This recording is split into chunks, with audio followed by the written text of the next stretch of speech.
All right, good afternoon. All right, I hope you had some great breakout sessions today. I saw a lot of activity, a lot of hands-on this morning as I walked around, so I hope there's some great things for you to take back to your classrooms.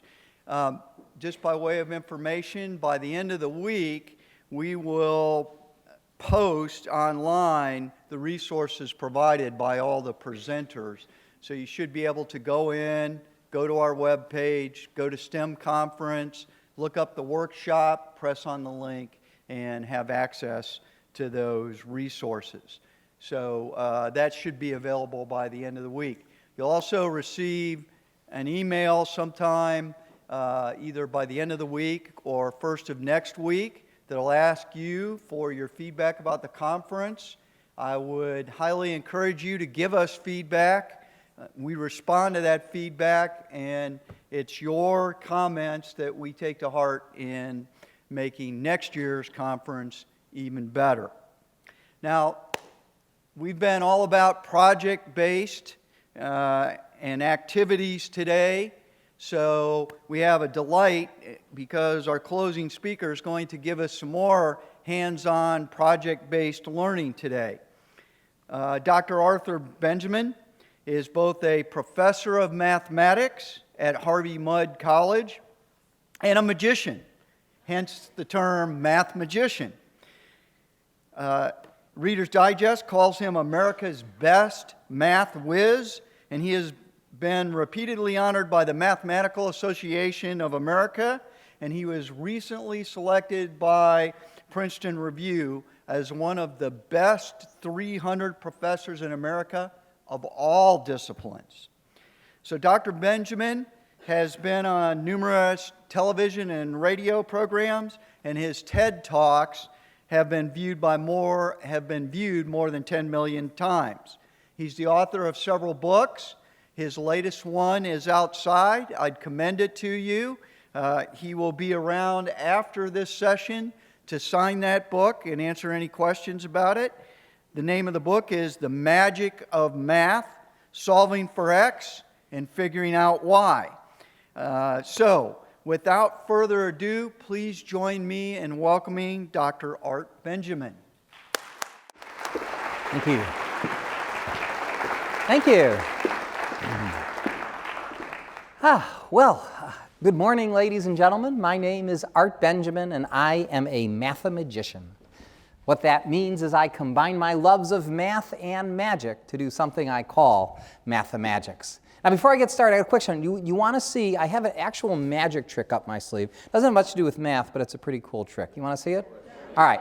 But for this, I'll need a volunteer to assist me, someone here I do not know. And, all right, how about you want to help out? What's your name?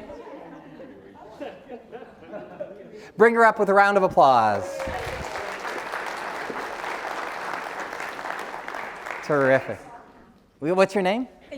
Amy. Amy. Now before... no, I'm not going to saw you in half. We'll do division later, right? Okay.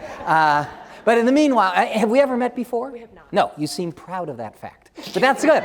That's good. Because, Amy, I'm going to show you and everyone here a card trick that has never been seen before. Never been seen before because no one can see the cards. Amy, if you would, pick a card, any card at all from the deck. Good. Look at the card, show it to everyone, but do not let me see it. I will shuffle the rest of the cards so you see they're not in any particular order. Amy, I'd like you to place the card back inside the deck, but just to make it interesting, turn the card upside down first. Upside down, please, just like that. Good. Notice all the cards are face up except for Amy's, which is face down. Now watch carefully, as this took me years of practice. Watch, watch, watch. As I make the deck of cards disappear from my hands, reappear inside of this box, a box which only moments ago was empty. Trust me.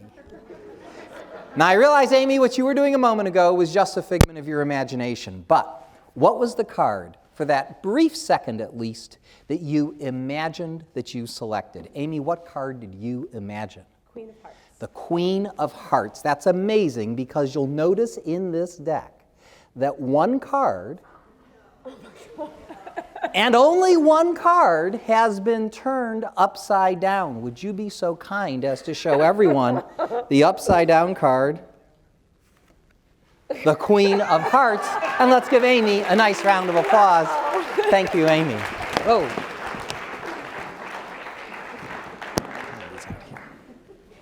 While you're trying to figure that one out, I don't know how it works. I've got another question for the audience. By any chance, did anyone happen to bring with them this afternoon a calculator of some kind? Perhaps on your phone or something. If you have one with you and you're very comfortable using it, raise your hand. I need just a few people to help me out. Okay, I see one, and in the blue, two, and how about one or two more? Okay, 3 and 4. Would the 4 of you bring out your calculators, join me up here on stage, and let's give these volunteers a nice round of applause. Come on up. Great. All right. Over on this side. Fantastic.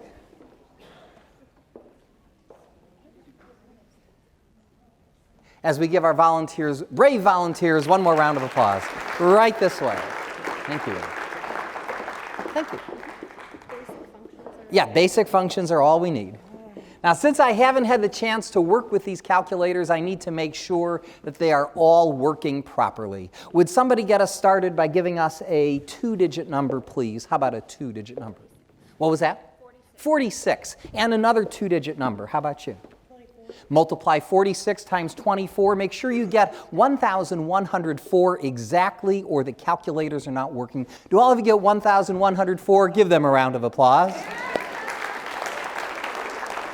Now, I noticed that took some of us a little time to get the answer. I'll give you a shortcut for multiplying even faster on the calculator. There's something called the square of a number, which most of you know is taking a number and multiplying it by itself. For instance, 5 squared would be 25. 6 squared would be 36. 73 squared would be whatever, yeah, something bigger. Now, most of your calculators have shortcuts for squaring numbers, and if you know them, go ahead and use them. If not, you'll just have to do it the long way. What I'm going to try and do now is to square in my head 5 2-digit numbers faster than they can do on their calculators, even using the shortcut method. What I'll ask is for the 5 people here in this first row, 1, 2, 3, 4, 5, each yell out a 2-digit number, and if you would square the first, second, third, fourth, and fifth one, I will try and race you to the answer. So quickly, a 2-digit number, please.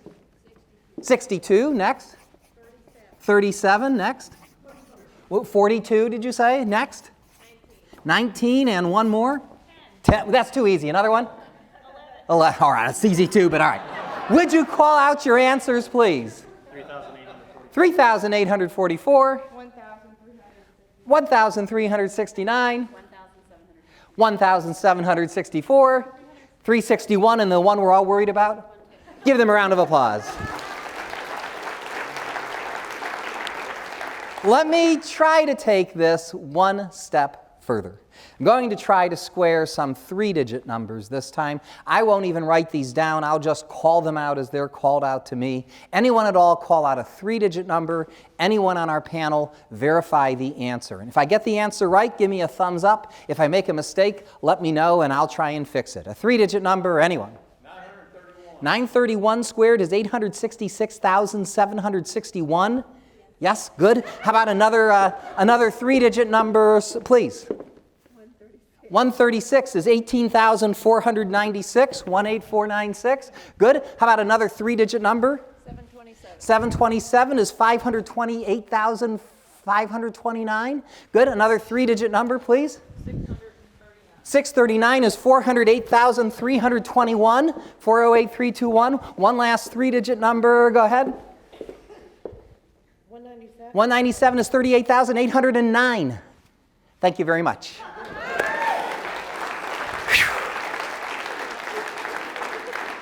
Let me try to take this one step further. I'm going to try to square a 4-digit number this time. Now, I'm not going to beat you to the answer on this, but I will try to get the answer right. To make this a little bit more random, how about we take your row and get 1, 2, 3, 4 of you. Each call out a single digit between 0 and 9. That will be the 4-digit number that I will square. 5. 2, 6, 9. 5, 2, 6, 9. This will take a little bit of time, so bear with me. 27 million.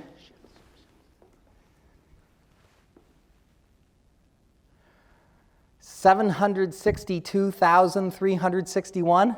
Good. Thank you very much.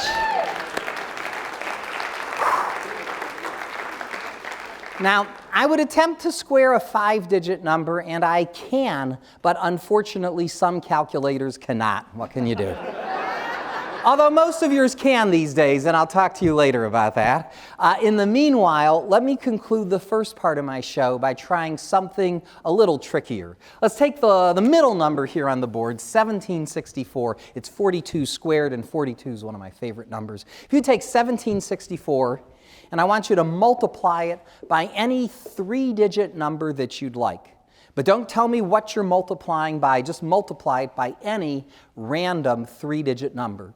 So you should have as an answer either a 6-digit or possibly a 7-digit number. How many digits are in your answer, sir? 6 or 7?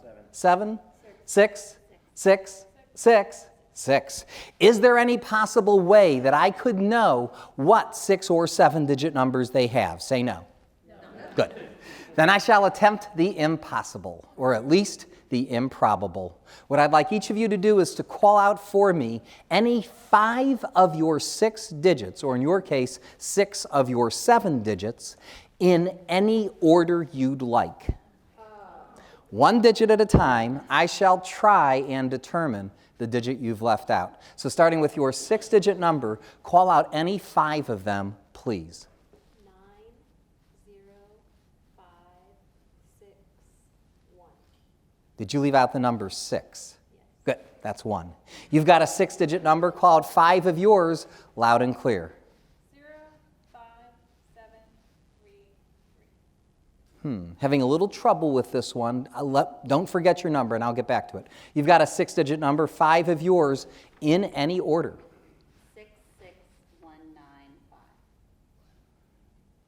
Same difficulty. Let me get back to you. You've got a 6-digit number, any 5 of yours. Really scramble them up. Okay, 0, 1, 3, 7, 8. I think you left out the number 8. Yes, sir. Good. The odds of getting all 5 of these by pure guessing would be 1 in 100,000, 10 to the 5th power. Okay, finally, you've got a 7-digit number, any 6 of yours. Really mix them up. 4, 3, 5, 6, 8, 1. All right, the 3 of you that I don't have yet, do me a favor. Concentrate on the digit you left out. Doesn't do any good, I know. It just looks dramatic. And yet, I seem to be getting a lot of nothing. Which of you left out a 0? You all left out zeros. No wonder I was getting a lot of nothing. And let's give all 5 of these people a nice round of applause. Thank you very much. Well done.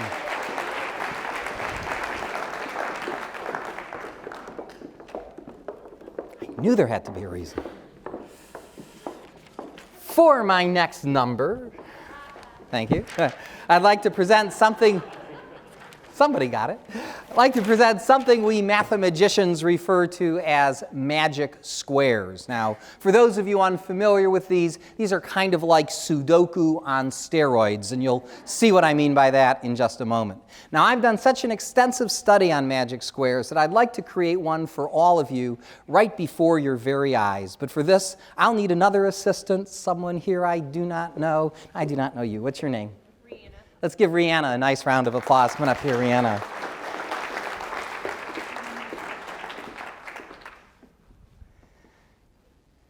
Now, Rihanna, spelling was not my best subject, so how do you spell your name? R-H-I-A-N-N-A. Ooh, that's a challenging one. R-H-I-A-N-N-A. Rihanna, if you would stand right there, let me ask you another question, and if it's too personal, I can change the question. Rihanna, are you willing to share with us your birthday, including the year? Great. Rihanna, what is your birthday?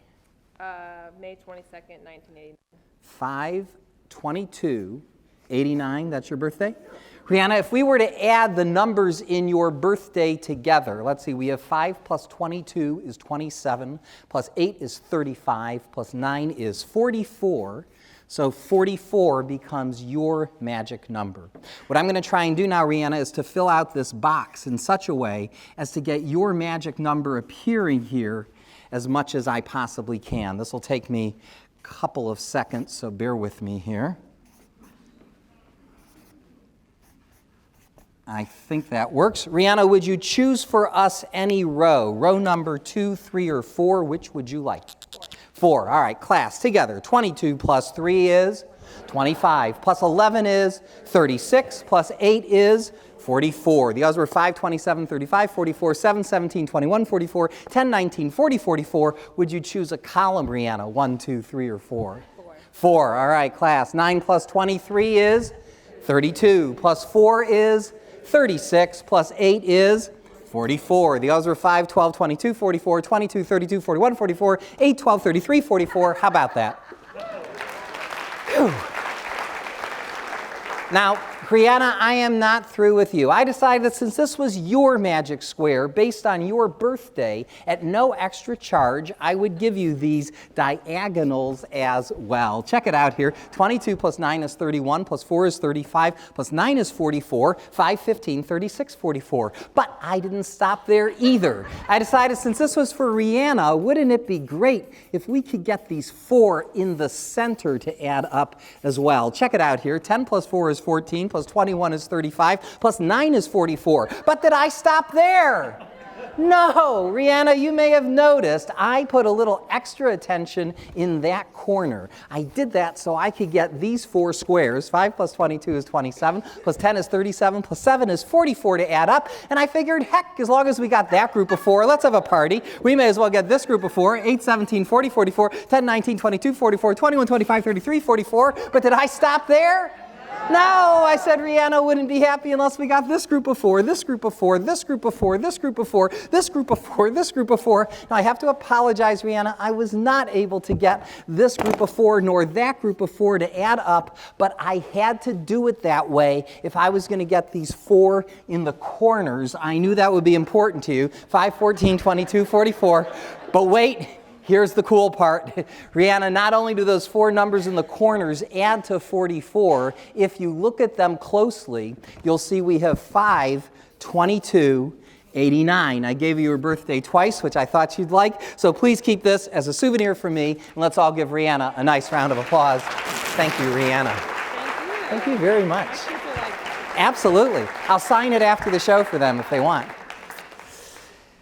Whew. Hey, speaking of birthdays, by any chance, does anyone here happen to know the day of the week that they were born on? If you think you know your actual birthday and you're willing to share it, raise your hand. How about yours? What year, if I may? 59. And what month? August what? 15. Was that a Saturday? Yes. Somebody else, how about yours? What year? And the month? August. August what? 4th. Was that a Friday? Yes. How about yours? What year? 63. 63. And the month? August what? 20th. Was that a Tuesday? Yes. And how about one more? Okay, way in the back. Yes. What year? 93. And the month? April what? 30th. Was that a Friday? Yes. Thank you very much.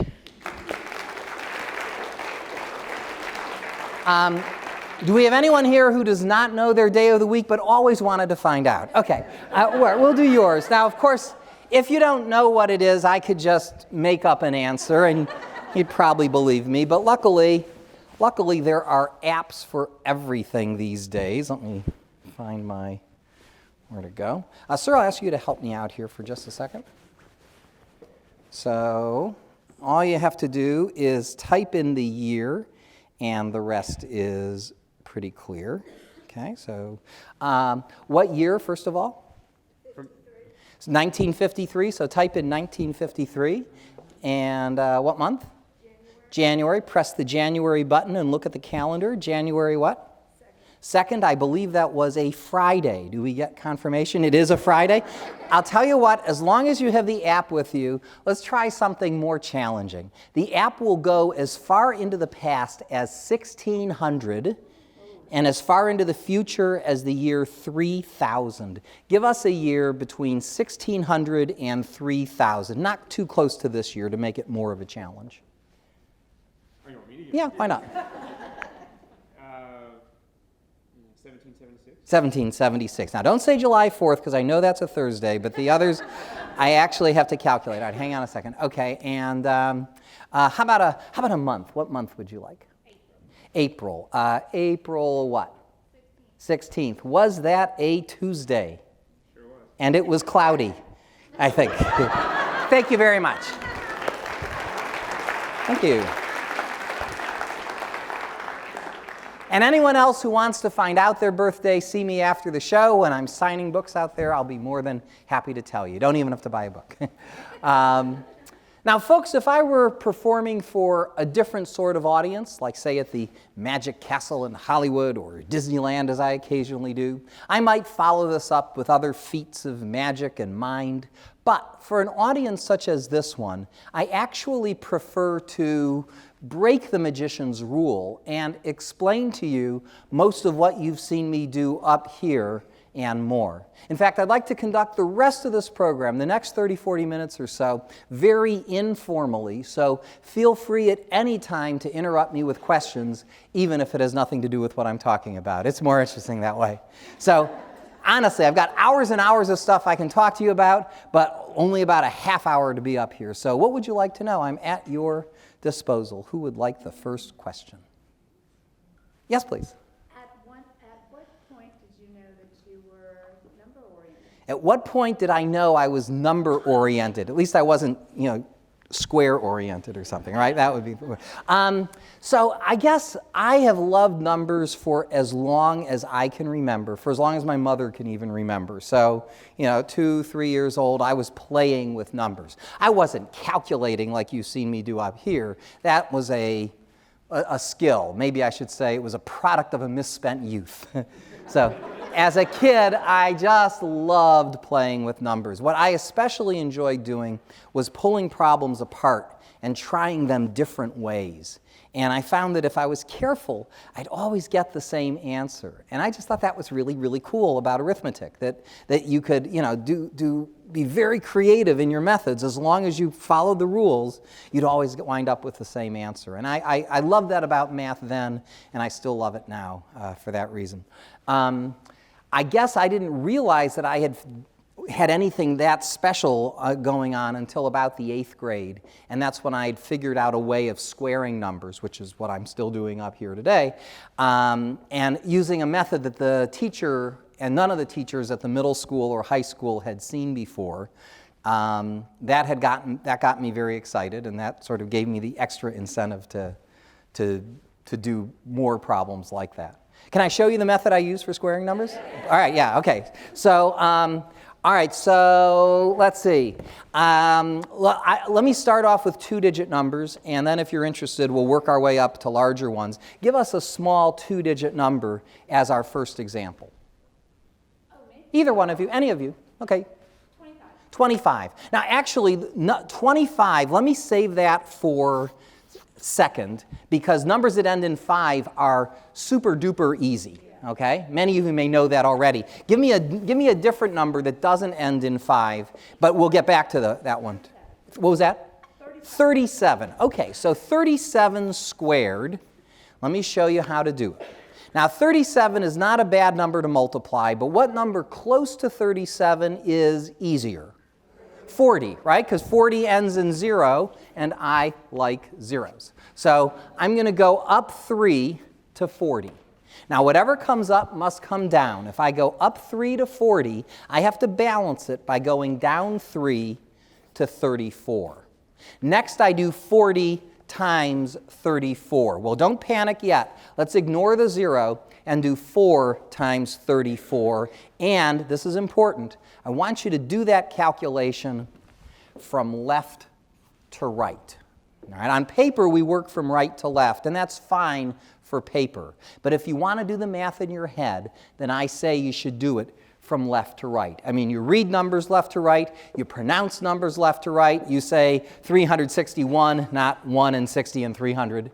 And with practice, you can and should calculate left to right. So let's do 4 times 34 together. 4 times 30 is, say it, 120. 4 times 4 is 16. 120 plus 16 from left to right is 136. Okay, 136. Attach the friendly 0, and you have 1,360. Almost done. All we have to add to this is the square of the number we went up and down. We went up and down 3. 3 squared is 9, and there's your answer, 1,369. Let's do another example. I'll get back to the first one in a second, but how about another 2-digit number? 17. Okay, this time, here, I'll make it 18 just because that one ended in 7 as well. So 18 squared. This time the nearest easy number would be 20. So we'll go up 2 to 20, and thus down 2 to what? 16. Now 2 times 16, if you double 16, you get 32. So 20 times 16 is 320, and we add to that what? The square of 2, which is 4, to get 324. Now, if the number ends in 5, then then look how easy the process becomes. We'll go down 5 to 20, and to balance it, we go up 5 to 30. 20 times 30 is 600, and what do we add to that? 25, and 600 plus 25 is 625. See, going left to right, how much easier it is to think of the numbers that way. Now, if I were in front of an elementary school class, the way I would teach them to square a number that ends in 5 would be slightly simpler, though it's really the same thing. This is what you tell them. You say, to square a number that ends in 5, you only have to remember 2 things. First of all, the answer will always end with 25. How does it begin? Whether I'm squaring 25, 35, 45, the answer is going to end in 25. How does it begin? It begins by taking the first digit, which is 2, multiplying it by the next higher digit, which is 3. 2 times 3 is 6, and that's the answer, 625. That's really the same as doing 20 times 30 and adding 25, but it's easier to process that way. So, for example, suppose the problem was 75 squared. The answer ends in 25, and it begins with what? 7 times 8, which is 56. So the answer is 5625. If we were squaring 35, here I'll count to 3, and just tell me the answer, the whole answer. 1, 2, 3. 1225. Give yourselves a nice round of applause. Well done. All right, let's see if you can do a problem that doesn't end in 5. Let's do one like the ones like this one here. All right, when you think you have the answer, raise your hand.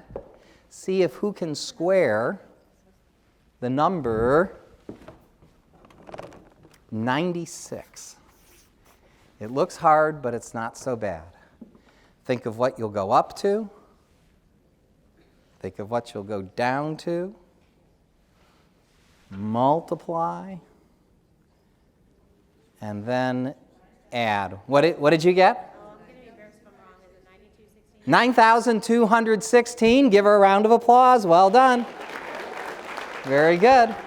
What did you do, I hope? You went up 4 to 100, down 4 to 92. 92 times 100 is 9,200, plus the square of 4, 16, to get 9,216. Now, since I have a lot of math teachers here, let's quickly look at the algebra behind it. So why does this work? Will this always work? So just give me 30 seconds for the algebra. So what I'm telling you to do, if you want to calculate a squared, like 96 squared, then what do? You take a plus d, d is the distance you travel, times a minus d, right? Whatever you go up, you have to go down. Multiply them together, and then add what?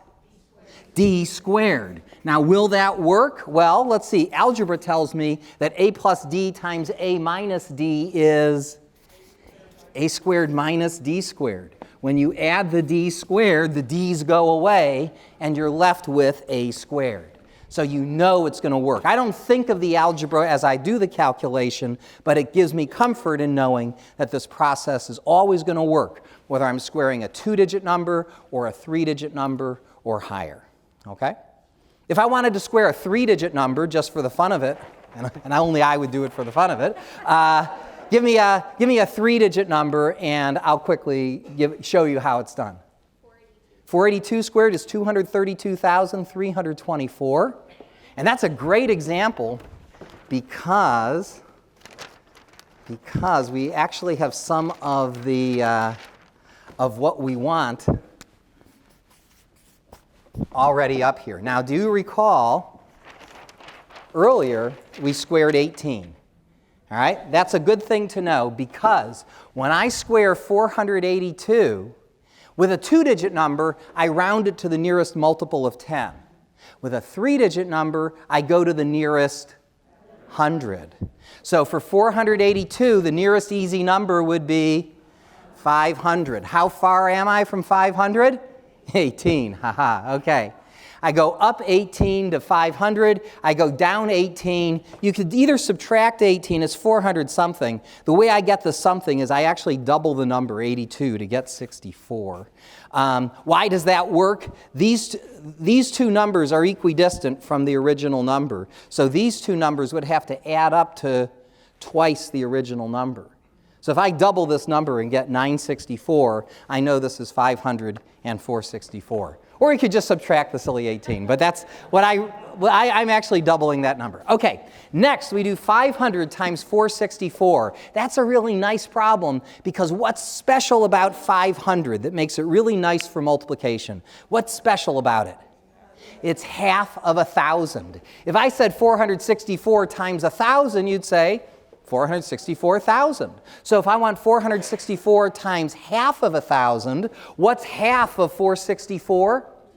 232. So 464 times 500 is 232,000. What do we add to that? The square of 18, which is literally staring us in the face. 324. And again, we're doing this all left to right. We don't even have to add it. We just say it. There's the answer, 232,324. Let's hear it for algebra. Other questions? What else would you like to know? Yes, please. Can you help us figure out the solution to the poly and Oh, the salmon poly problem. Well, you're in luck because not only do I know the solution to that problem, evidently 25 people in this room know the solution to that problem. And I'm going to choose the person who's going to explain it to you right here. Because, right? I mean, this is the Center for Leadership and Ethics, right? They all solved that problem. On their honor. On their honor.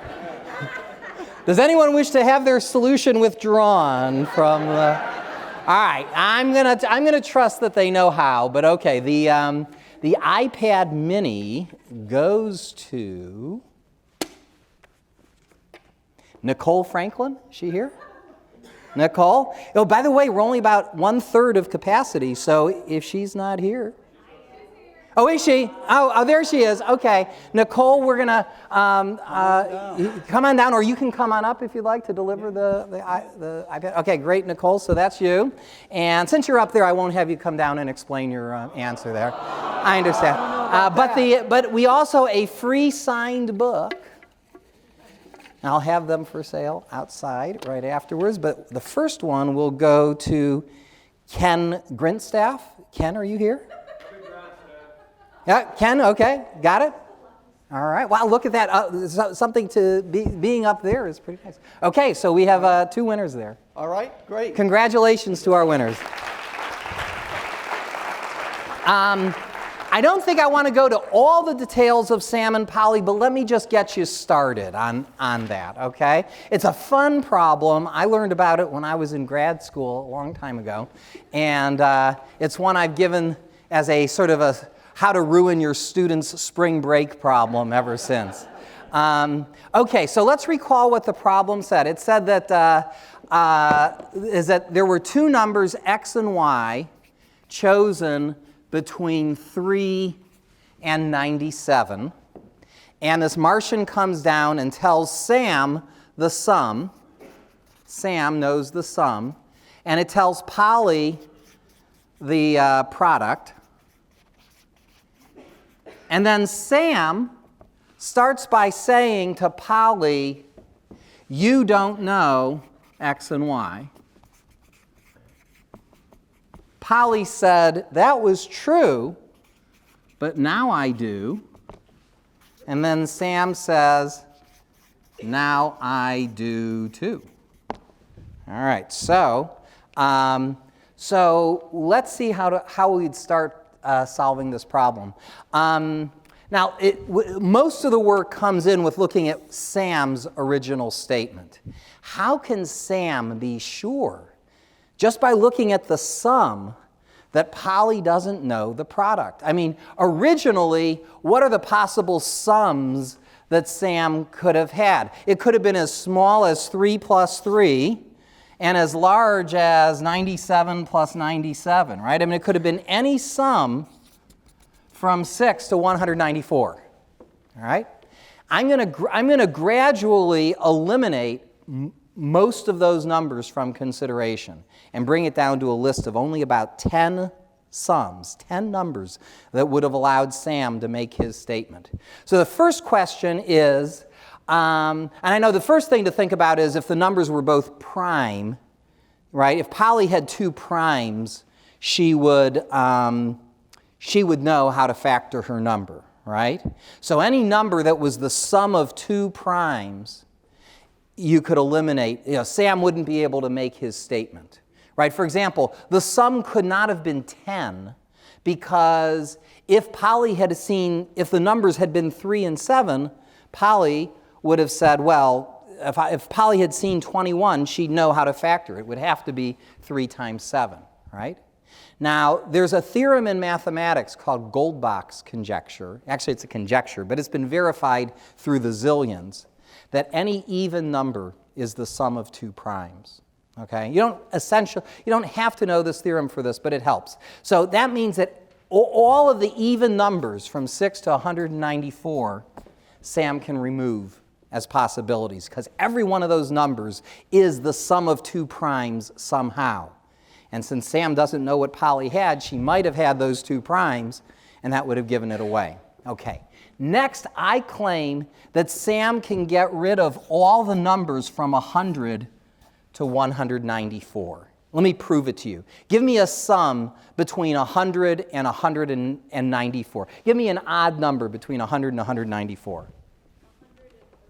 137. Now, I'm going to prove to you that Sam could not have made his statement with 137 because that might have been 97 plus 40, right? 97 plus 40. And if Polly had seen 97 times 40, she'd say, well, it's a multiple of 97. And since my numbers are both between 3 and 97, the only multiple of 97 that I could use would be 97 itself. You couldn't use 97 times 2 or 97 times 4 because those would not have been legal numbers for x and y. So if Polly saw 97 times 40, she'd factor out the 97, know that 97 was one of the numbers and 40 was the other, so she'd know what it is. So any number, whether it was 97 plus 3, 97 plus 4, all the way up to 97 plus 97, as products, Polly would know what they are, so we could throw away all the sums between 100 and 194. Now, why stop at 100? I can do this trick even more because I know that, if I look at the prime number, how far can I push this trick? 53. If I double 53, that's 106. That would be above 97. So I claim that Sam can eliminate all the numbers from 56 and up.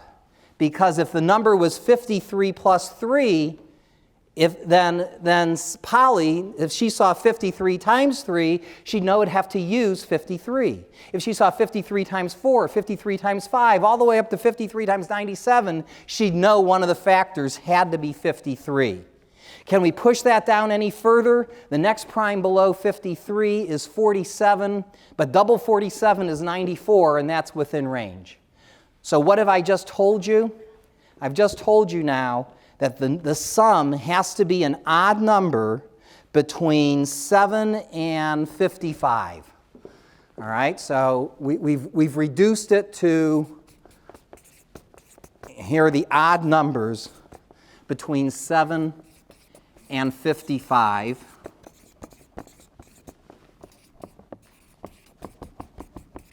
But I can reduce it a little bit more. The other thing that Polly could figure out is a number like 44. I'm going to eliminate 15 as a possibility, because 15 is 4 plus 11. If Polly saw 44, would she know what the numbers are? Well, normally, no, because 44 is either 4 times 11 or it's 2 times 22. But 2 is not a legal number here. So if Polly saw, if the number was 4 plus a prime, then Polly would know what it is. So if any number that was 4 times a prime p, she'd know what it is. So that means if any of these numbers, when I subtract 4, if I get a prime, like 15 minus 4 is 11, it could be taken off the list. 7 minus 4 is 3. 9 minus 4 is 5. 11 minus 4 is 7. All those are prime. 13 minus 4 is 9, and so on. So let's see, can I get rid of 19, 21, let's see, 19, 21, 23, 25, 27, 29, 31, 33, 35, 37, 39. Whoop, that's still alive, 39. 41 is prime, 43 is prime, 45, 47 is prime, 49, 51. So that brings it down to about 11 numbers.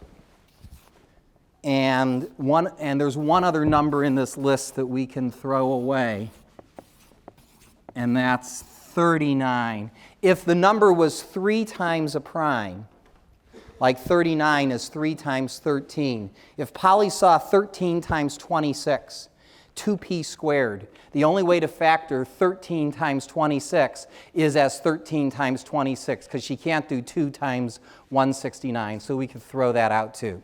Anyway, this is all as far as I'm going to go here, this is step 1 of the problem, which is to tell that Sam's statement is equivalent to saying, my sum is one of these 10 numbers. And then Polly, who originally didn't know what her product is, like let's say, let's look at 13. I'm just going to show why 13 is not your sum. 13, it comes from what numbers? 3 and 10, 4 and 9, 5 and 8, 6 and 7, right? Those are the possible sums. Now, if Polly saw 30, 3 times 10, she originally didn't know how to factor it. She didn't know if it was 3 times 10 or 5 times 6. But she now knows, because 11 is not a valid total, it could not have been 5 and 6. It had to be 3 and 10. So she would know the product was 3 times 10. On the other hand, if the product had been let's say 42, originally she didn't know whether 42 was 6 times 7 or 3 times 14. But 3 times 14 would have a sum of 17, and that's not on the list. So she would know, if she saw 42, she would know they were 6 and 7. The problem is now, this is why the sum can't be 17, because Sam wouldn't know. If she said, now I do know, he wouldn't know if the numbers were 3 and 10 or 6 and 7, or either 4, 9, or 5, 8 for that matter. He would be stopped at this point. These numbers would allow us to get the first 2 statements, but not the third. And it's only with 29, which magically has about 10 numbers here on the list. You know, everything from 3 and 26, 4 and 25, all the way up to 14 and 15. I've got, 12 numbers on the list. And every one of those products appears somewhere else on the list, except for the product 13 and 16. That's the only one that works. That was a long explanation. I can give you all the details after the book signing if you're interested. But that's the solution to the problem. That's about as quick as I've ever explained it. Thank you. All right. And if you need more details, our first winner up there has it. Anyway, other questions? What else? What else? Yes, please.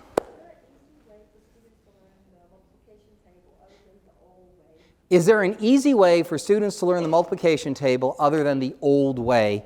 I guess, and I don't know whether what I would suggest is the old way or not, but in a word, I think what's called skip counting, right? In other words, first of all, what are I claim that once they have their 3s table and 4s table, they're really most of the way home.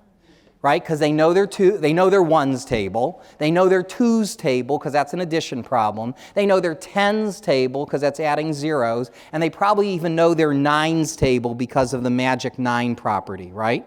So that just leaves us with things with 3, 4, 5, 6, and 7. And 5s are easy also. Everyone, so if you can get your 3s and 4s, you're just left with just a handful of products after that. How do I have them learn their 3s and 4s?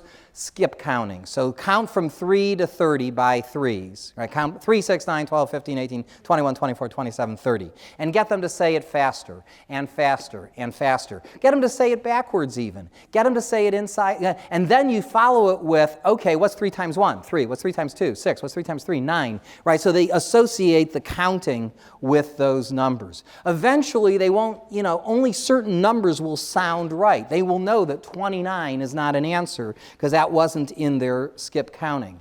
And they can learn, get them to say, how fast can you say your multiples of 4? 4, 8, 12, 16, 20, 24, 23, blah, blah. I'm showing my age, but I heard enough people here born in the 60s. You remember 2 all beef patty specials, sauce, lettuce, cheese, pickles, onions on sesame seed bun? Yes, right? That's all the McDonald's commercial that we would say over and over. And if we could learn to say that in 3 seconds, well, we could probably learn to say 3, 6, 9, 12, 15, 18, 21, 24, 27, 30 in 3 seconds, right? So learn that, learn the multiples of 3, learn the multiples of 4, and then you can relax. Because they've now got practically everything. All that they don't have at this point are 6, 7, 8, times 6, 7, 8, because everything else was multiplied by either a 1, 2, 3, 4, 5, or 9 or 10.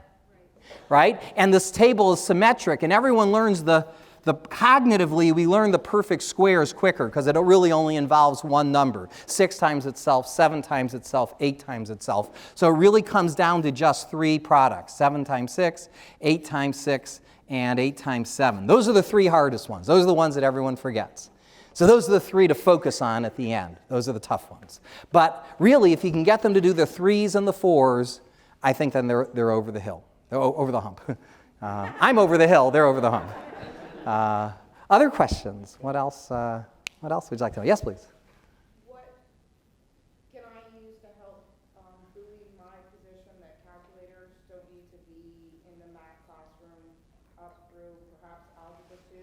I'm teaching up through algebra 1, and I've got parents going, why can't my son, daughter use a calculator? And I'm going, because their doubles, Right. 20 and 25 and the rest of the math. I certainly agree. I don't think I would want them to have calculators until 5th grade at the earliest, maybe 6th grade. A case could be made for longer. I didn't have my first calculator until a 10th grade chemistry class when I was growing up. But I'm talking about in the math setting. I understand that science, you can well, learn more quicker. and even the math problems that are word problems, at some point you want to be using the, I mean, I think there does come an age somewhere in middle school where I would say if they don't have their tables memorized by now, give them the calculator. I'm willing to let them use it as a tool for solving those other problems. It's a shame that they could get through elementary school. I mean, what are they thinking about that they can't invest, a week's or so worth of concentrated time to memorize their tables? I think that is absolutely essential. But there does come a time where you say, cut your losses, and if several teachers have tried and not succeeded in teaching the student their tables, then somewhere in the middle school area, I'd say, okay, we're done teaching arithmetic. Hopefully most of you have it now. It's the most important math to know, but we have to move on and do algebra. So that's my feeling on that. Yes, sir? All right, getting back to the math font. To the math? To the math font over here. We're all teachers, but I want to go back and take it to Congress. They're going to raise the debt ceiling. And we're at $19 trillion. Right. How many? 19 trillion. $19 trillion. How many digits are in 19 trillion? A million has 7 digits.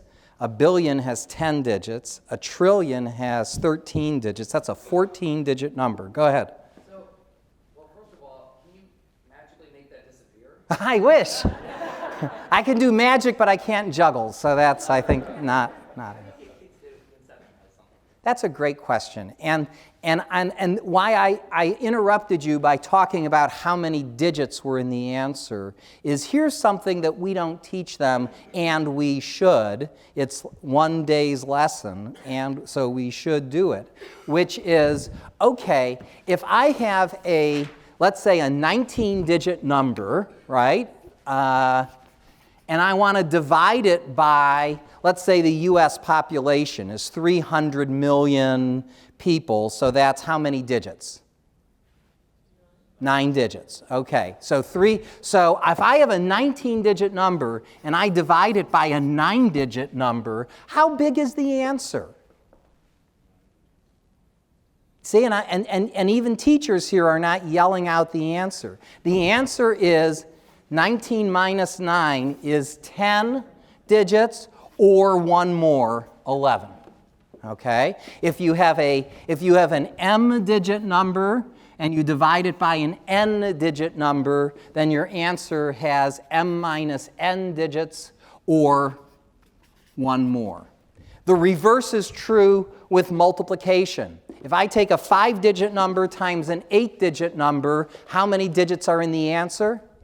Thank you. 5 plus 8 is 13, or one less. If the product of the leading digits is small, it can be less. It could be 12, right? And here, the answer is 10 digits or 11 digits. How can you tell which is which? If the leading digit of this one is bigger than the leading digit of that one, it's the larger number. It's the larger size. So if I have something like, you said, what did you say it was, 19 trillion?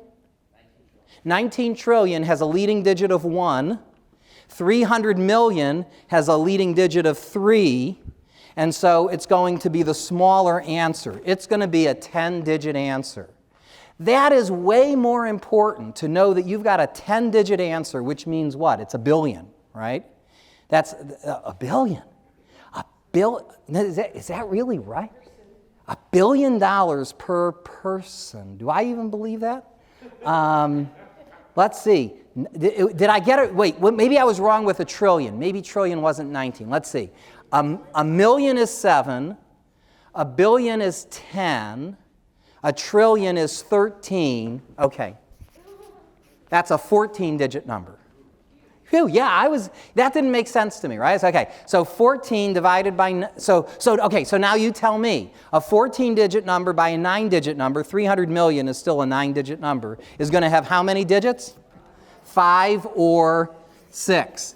And since 1 was less than 3, it's the smaller one. It's a 5-digit number. That means it's costing each taxpayer a 5-digit number, somewhere between $10,000 and $99,000 per person, if we wanted to wipe out the debt.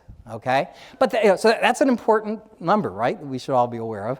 But the whole concept of estimation, just by knowing the number of digits, is something that, for I don't know why, is not part of our, I mean, when we do estimation, the most important kind of estimation is the size of the number. That's more important than the first digits.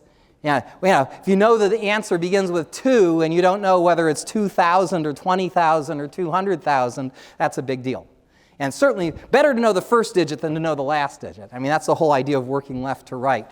But ever since this country got off slide rules some 40 years ago, knowing the magnitude of your answer was not a skill that we emphasized. So that's my answer to that. We're getting near the end of our time, so I want to wrap things up with my grand finale. I'll tell you what, because you guys have been so good, I'm going to give you a song first, and then I'll do my finale. This has all been about numbers, and here's a song that I wrote years ago. Some of you noticed my tie. It's a pi tie here, to celebrate one of my favorite numbers. I wrote it many years ago on Pi Day, and I want to share it with you, if for no other reason, to convince you that there's no connection between talent in math and talent in music. Here we go. A long, long time ago, I can still remember how my math class used to make me snore. 'Cause every number we would meet would terminate or just repeat. But maybe there were numbers that did more. But then my teacher said, I dare ya to try to find the circle's area. Despite my every action, I couldn't find a fraction. I can't remember if I cried the more I tried or circumscribed. But something touched me deep inside the day I learned of pi. Oh, pi, mathematical pi. Twice 11 over 7 is a mighty fine try. A good old fraction you may hope to supply, but the decimal expansion won't die. Decimal expansion won't die. Pi, mathematical pi. 3.1415926535889. A good old fraction you may hope to define, but the decimal expansion won't die. Thank you. All right. Okay. Why am I talking into a microphone, into a magic marker? I don't know. That's a question, right? All right. I want to wrap things up with what I alluded to at the beginning of the show, and then afterwards I'm happy to answer individual questions. I'll be signing my newest book, and when I say newest, it came out on October 8th, so we're talking, September 8th, so we're talking. That would have been tomorrow. That's new. September 8th. A month ago, my new book came out, The Magic of Math, Solving for X and Figuring Out Y. It is middle school and high school level math, everything from algebra, geometry, trigonometry, fun with pi, Fibonacci numbers, mathematical games, mathematical magic. I want students not just to learn the fundamental material, I want them to love the material as well. So it's a mixture of the important stuff and the fun stuff that just seems to get cut out of the curriculum because we're spending so much time testing and getting them ready for tests. So anyway, here is anyway, I like to end with squaring a 5-digit number, something I alluded to earlier. Let's create a 5-digit number at random. And how about this row here? If I can get 5 of you to call out a single digit, that will be the 5-digit number that I'll square. 7, 3, 8, 6, 2. 73,862 squared. Yuck. Let me explain to you how. That's not easy. How I'm going to attempt this problem. I'm going to break the problem down into 3 parts. I'll do 73,000 squared plus 862 squared plus 73,000 times 862 times 2. Add all those numbers together, and with any luck, arrive at the answer. Now let me recap. Thank you. While I explain something else. As I do this but you'll all use that one, I know. As I do this last calculation, you'll hear certain words, in addition to numbers, enter the calculation. Let me explain what that is. This is a phonetic code, a mnemonic device that I use that allows me to convert numbers into words. I store them as words and later on retrieve them as numbers. I know it sounds complicated. It's not. I just don't want you to think you're seeing something crazy going on here. There's definitely a method to my madness. One last instruction for my judges with calculators. Now, who's got an answer? Raise your hand. A few of you. Should have a 10-digit number beginning with 5, ending with 4. In between, I don't know yet. There's a 50% chance that I'll make a mistake somewhere in the middle. If I do, don't tell me what the mistake is. Just say you're close or something, and I'll try and figure it out, which can be pretty entertaining in itself. If, however, I am right, whatever you do, don't keep it to yourselves. Make sure everybody knows that I got the answer right, because this is my big finish, okay? So without any more stalling, here we go. I'll start the problem in the middle with 73 times 86. Now 70 times 86, I've got 6,020 plus 186 is 6,206. 6,206, that's 62,060 plus 146 is 62,206. 62,206, double that to get 124,412. 124,412 becomes tenor rotten. Tenor rotten. 124 is tenor. 412, which uses the same digits, is rotten. Okay, tenor rotten. I haven't said any part of my answer yet, but I'm about to. Okay, next I do 73 squared, which is 5329, so I can say 5 billion. Take the 329, add that to tenor. 329, I see a carry coming, so I'm going to call it 330 plus tenor. 330 plus 124 is 454 million. Rotten, rotten. Okay, finally we do 862 squared. That's 900 times 824 plus 38 squared. 731,600 plus 1,444 is 733,044. That's sorer if I needed sorer. Take the 733, add that to rotten to get 145,044. Ooh, quiet. No? Off close? 1 digit close or more than 1 digit off? More than, all right. Let's see, if everything was right through tenor rotten, I don't know that it is. Let me see, if I do 862 squared again, I'm going to do 743,044. By the way, I feel very comfortable about the 044, right? And the 5 billion, right? So I've got 743. Oh, I see one mistake right here. Let me try that one more time. I've got 900 times 824 is 741,600 plus 1444 is 743. If I take the 743 and I add that to rotten, should this be 155? That should be a 5, right? No? Okay, then I must have made a mistake coming up to the 73,862. Okay, so I'm going to try that one more time. So 70 times 86, 6,020 plus 186. Oh, I just caught what I did wrong. I don't know why I did this, but it's strange that I did this over and over again. I did 7 times 86, and I should have followed it with 3 times 86, but I was doing 7 times 86 plus 3 times 62. And I don't know why I made that mistake, but that's surely going to make my answer very messy. So, okay, I'm going to try that one more time. 6,020 plus 258. Wow. 6,020 plus 258 is 6,000. 6278, that's 62,780 plus 146 is 62,926. 62,926. Double that to get 125,852. 125,852 becomes toenail flying. Toenail flying is 125,852. Wow. Okay. Toenail flying. All right, here we go. Now I take the 125, I add that to my 329, but I see a carry coming. So 125 plus 330. Should this have been, I hope, 455? Yeah. Good. Flying. Okay, now I take the 852, and what do I add that to? I think I add that to 744. 852 plus 744, I get 552 plus 44. Do I get 596,000? 595,000? And 44? Thank you very much. Sure. I hope you enjoyed Mathemagics. I'm Arthur Benjamin.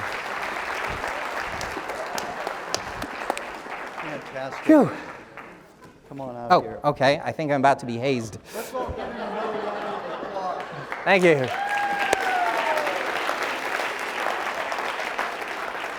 Phenomenal. Thank Dr. you. Benjamin, you made a great closing to our conference. You made math fun, and that's always great, and showed us how some shortcuts along the way. And some long ones too, but yeah. So on behalf of the superintendent, the staff and faculty, and the Corps of Cadets at VMI, please accept this small token of our appreciation for educating us today. Thank you very much. Thank you very much. My pleasure.